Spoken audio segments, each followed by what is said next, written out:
ойнап жүретін, мен уақыт өткізетін, немесе біреуді қызғаныш қолданатын мен жігіт емеспін. Бекзат, қалай өтірік айтасың? Бүлдіріп алып, бой бермей отырсың ба? Қазір бір проигрыштың көз жасы шығып тұр сенен. Мен сезімім бар, мен мүмкіндік сұрағым келеді.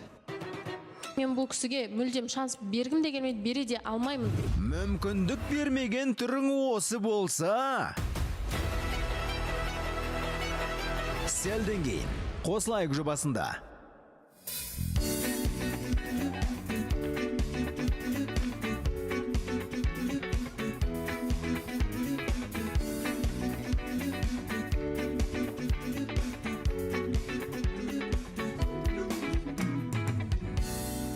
Құрметті көрермен, жарнамадан оралдық, және де ортада Фархат, Мадина, және жаңа сұрап жатыр едім, кім жеңді сонымен деп? Біз жеңдік қой? Сіздер жеңдіңіздер. Бес шанс жеңдік қой? Мәссаған. Айтпай қойшым шы деген. Енді Нұржан, бүгін енді Бекзат жоқ, әділет жоқ. Өзіңіз отырсыз, өзіңіз жауап беріңіз енді. Олар депрессияға кетіп қапты осы. Сіз ойнамадыңыз ба, Алишер? Қайырлы күн, Мен бүйтіп қалайсыздар? позор түсеткім келген жоқ, Балауса ханым. Онда 3 қап ұтылыпты ғой. Жандос бүйтіп тұрып салыпты ғой, бүйтіп. Не бұл? Енді сендер келіп соны онда 3 емес, онда 5 қылмайсыңдар ма? Әйтеуір келген жоқ бұлар. Бұл әдеттегідей Алишер, Саддәулет, Ернар жоқ. Келген жоқ. Өзіміз әйтеуір әупіреңдеп жүріп ұтқандай болдық, мен ұттық деп ойлап жүрсем, сіздер ұтып қойғасыздар ма? Алдында осы сіздер ұту үшін мен келесіде көмегімді берем деп тұрып Саддәулет осы жерде. Өзіңіз айтып жатыр едіңіз. Сәлеметсіз, Балауса ханым, өте әдемі болып тұрсыз. Қайырлы күн, рахмет. Біз футболдан да бір маңызды үміткерімізге көңіл бөліп қазір. Көзімізді дұрыс жағынан ашып жүргеніміз бар. Бірақ осында жігітше уәде береміз. Онда 5 болмайды енді, біз барған кезде бұйырса бір онда 0 болатын сияқты десең. Жоқ, әзілдеп айтамын. Сендерде 0 бола ма? Ағай отыр ғой сендерді дейді. Жоқ, енді мен Ернарды күштеп апарам өзім, оған жігітше уәде берем.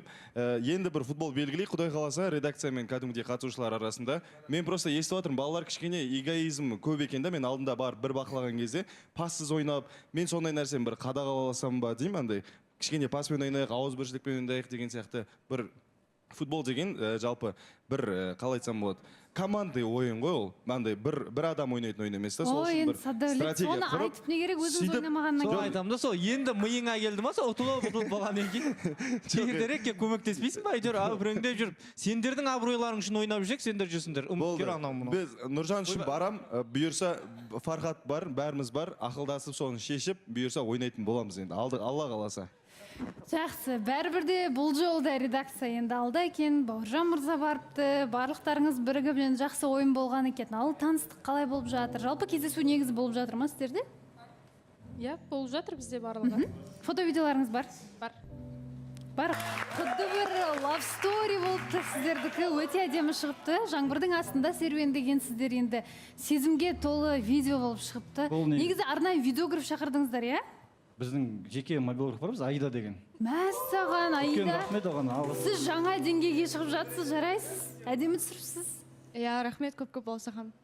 Жарайсыз. Негізі бұл кездесу жыр болды негізі кеше. Негізі басқа локация болған, басында басқа адам түсіретін болған. Ол локацияға бардық. Ол локация 6-ға дейін істейді. Ботаникалық бақ білуімше, иә? Бұл ботанический сад, иә. Бірақ бұған дейін басқа локация болған негізі. Күндіз барғанбыз локацияға.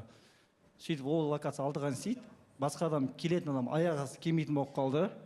Настроение түсті. Жаңбыр жауды. Не істейміз енді? Не қыламыз? Айдан шақырайық дедік. Айда айттық. Келесіде сіздер Айдан шақырыңыздар, басқа ешкім шақырмай. Әдемі етіп түсіріпті сіздерге, күшті. Иә, осы алдындағы кездесудегі видео тоже негізі Аида түсірген болатын.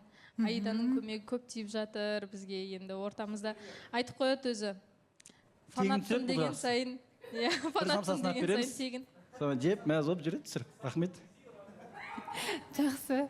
Ал кездесу енді әдемі өтіп жатыр сіздерде. Әңгіме қалай болып жатыр? Прогресс бар ма қарым-қатынаста? Әңгіме барлығы жақсы. Иә, негізінде бізде коннект бар.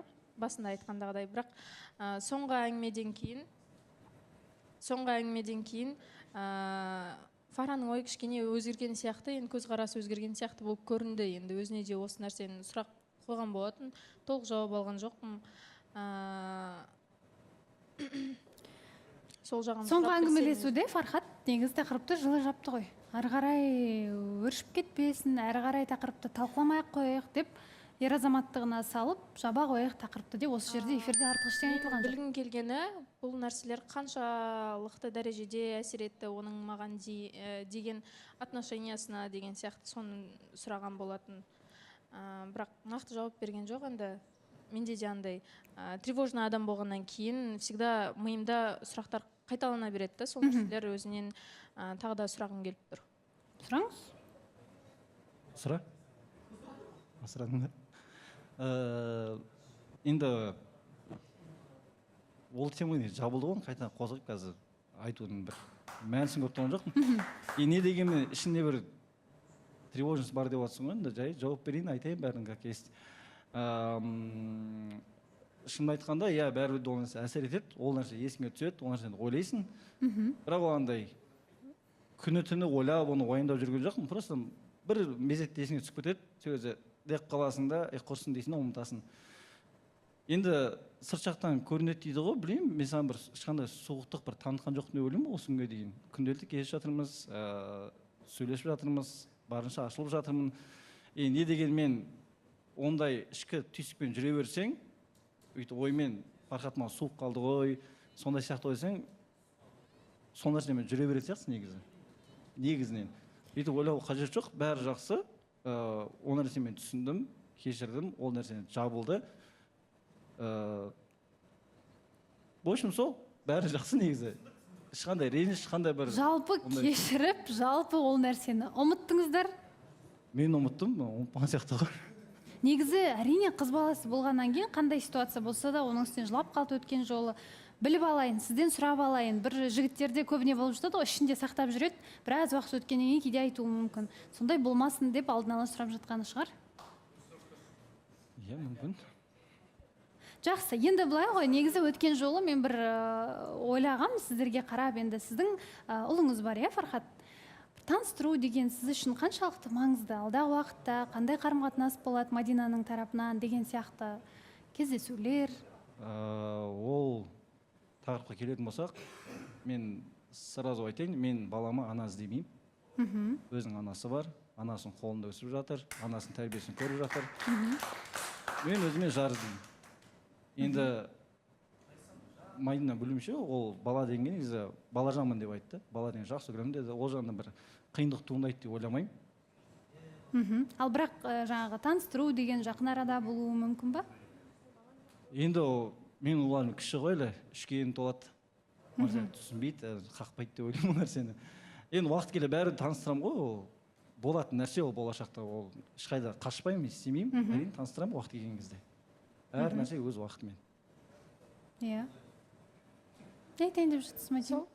Балсахан. Жалпы енді бізде тәтті әңгімелер өте көп та негізінде. Арамызда болып жатқан деген сияқты. Бірақ осы жерге келген кезде не айтамыз деп бәрін ұмытып қаламыз, есімізден шығып кетеді, білмеймін. Қазір есіңізге түсіріп алыңыз. Оразғали.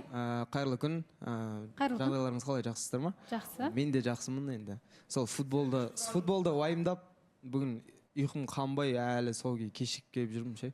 Соны кешірім сұраймын. Енді Мадина, саған қоятын сұрағым мынандай болып тұр. Жаңа айтып отырсың да өзің, Фархат суып қалған сияқты, кішкене маған көңілі аумай қалған сияқты деп ше. Оны сезіретіндей саған қандай әрекеттер болды? Болды ма ондай әрекеттер жалпы? Ол тараптан. Сен өзің ойыңа сондай күдік әкелетіндей әрекеттер болды ма? Немесе сөздер?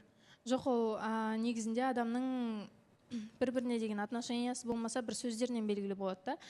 Кей кезде болады бір